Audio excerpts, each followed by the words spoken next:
Hola chicos, ¿cómo están? Bueno, soy Mario, profesor de Sociología. Primeras palabras. Bueno, la intención de este video es hacer un repaso de las clases para los chicos que no estuvieron o no tuvieron la posibilidad de asistir a los encuentros de las clases virtuales. Por lo tanto, la intención de este video es hacer justamente un repaso. ¿Sí? Bueno, a continuación vamos a ir a la primera imagen.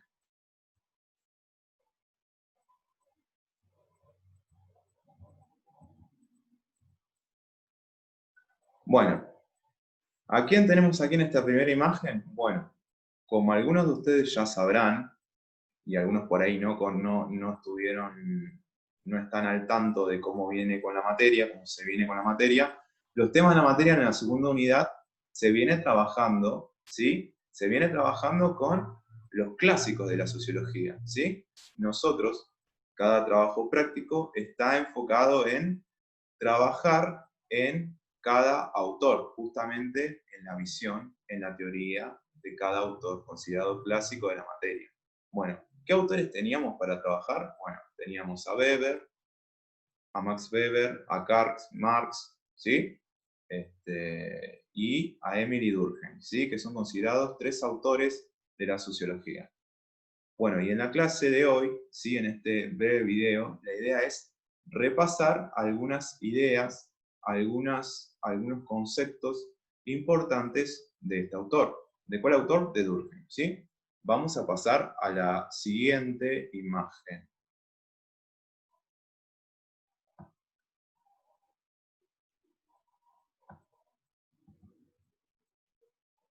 Sí, acá debería estar.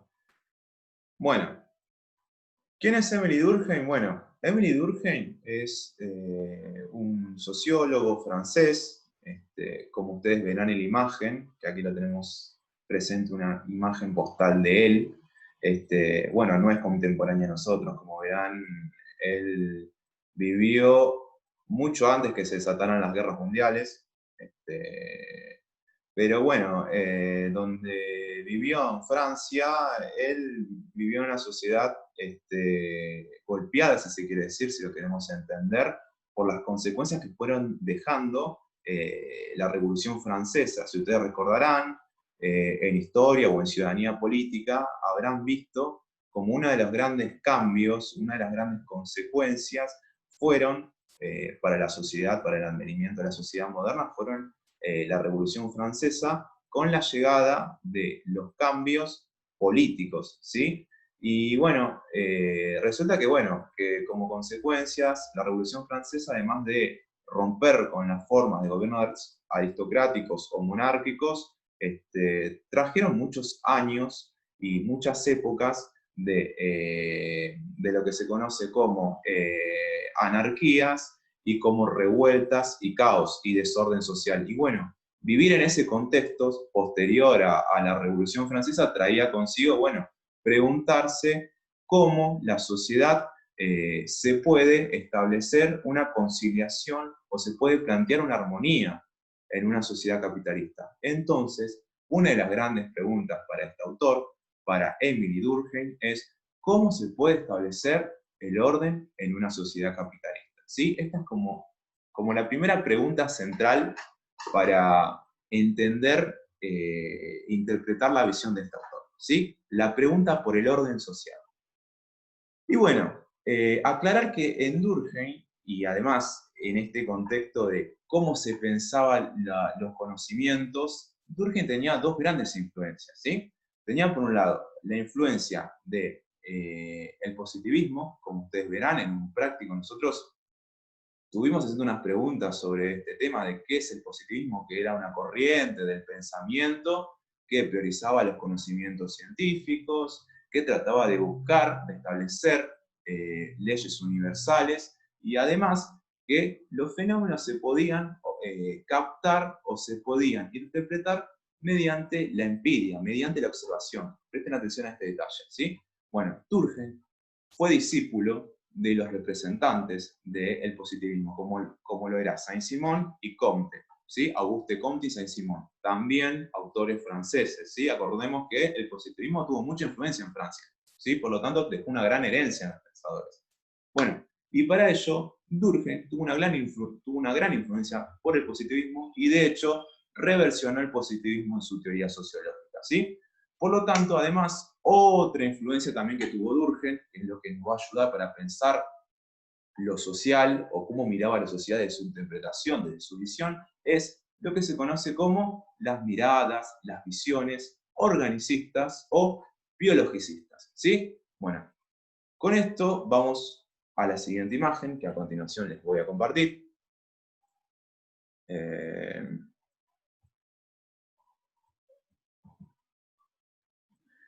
Bien, y acá tenemos una imagen con la que habíamos trabajado con los chicos de la tarde, que tiene que ver un poco, bueno, bueno, ¿qué se refiere con esto de pensar a la sociedad desde una visión biologicista y organicista? Sí. Estaba muy de moda mirar a las sociedades como que están compuestas por diferentes partes, ¿sí? Que esas partes somos nosotros, que esas partes se encuentran interrelacionadas, ¿sí?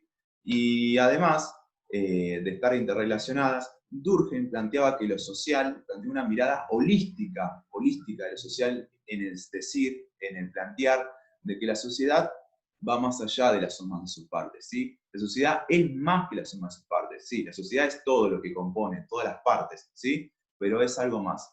Y con ese algo más queremos plantear un concepto importante en su teoría, que es los hechos sociales, ¿sí? ¿Qué son los hechos sociales? ¿Sí? Con esto volvemos a la imagen anterior. Bueno, como dijimos, para Durkheim, la sociología y la importancia de los hechos sociales. Los hechos sociales es un concepto importante para la sociología y para la mirada durkheimiana de lo social, porque los hechos sociales, justamente estudiarlos, nos permite desenmascarar o desnudar cómo está compuesta la estructura social. Para Durkheim, a modo de decirlo un poco de manera un poquito más retórica, el hecho social es el corazón de la sociedad, ¿sí? ¿Y qué es el hecho social? Bueno, el hecho social son los modos de sentir, los modos de pensar, los modos de actuar, que justamente están impuestos a los individuos y además son exteriores a los individuos. O sea, están antes que ellos y los individuos lo van reproduciendo.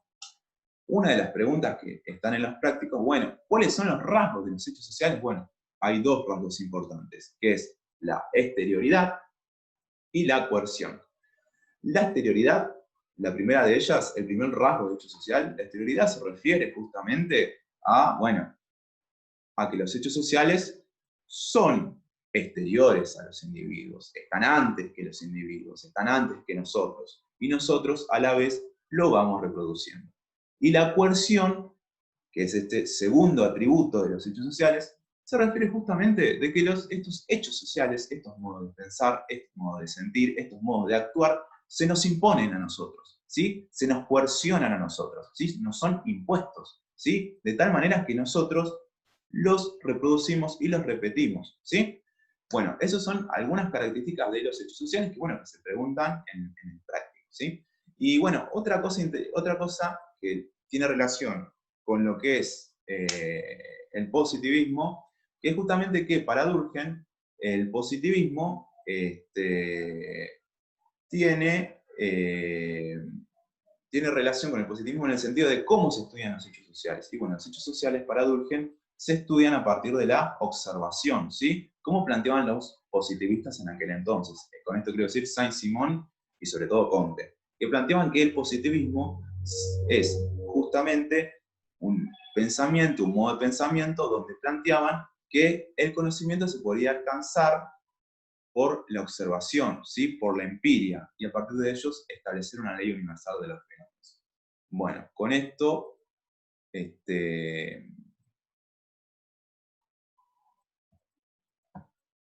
con estas primeras ideas, corto acá esta parte del video y vamos al siguiente.